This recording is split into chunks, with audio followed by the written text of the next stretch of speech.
پاکستان، پاک سرزمین، پاک فوج اور عوام کے پاک ارادے ہمیشہ دشمن کے ناپاک ارادوں پر بھاری پڑے۔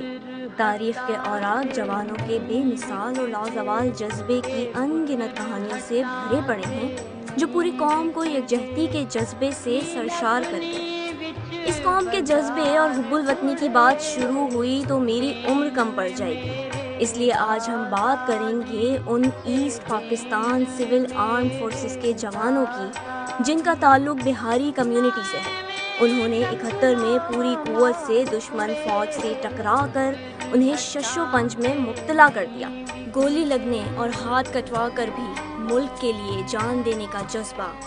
اب بھی اس قوم کے بچے بچے کی رگوں میں خون کے ساتھ بہتا ہے۔ جی ہاں، آج ہم خراج تحسین پیش کر رہے ہیں East Pakistan civil armed forces کے ان جانبازوں کو جو وطن عزیز کی خاطر اپنی جان ہتھیلیوں پر لیے میدان جنگ میں یوں کود پڑے جیسے کوئی ماں جلتے گھر سے اپنے بچے کو نکالنے کے لیے کود پڑے۔ پاک فوج ان تمام East Pakistan civil armed forces کے بھائیوں کو ڈھونڈ کر ان تک پہنچی۔ ان کی خدمات کے عوض ان کو سراہنے کے لیے جو کچھ بھی کیا جائے نہ ہونے کے برابر ہے، اسی لیے ان کے آگے سر جھکا کر ان سے دعائیں لے کر اپنی طاقت بڑھا رہے ہیں کہ خدا سدا اس سرزمین کو ایسی ماؤں کے آنچل کے سائے میں رکھے جو اپنی کوکھ سے ایسے ناقابل تسخیر سپوت جنتی ہیں۔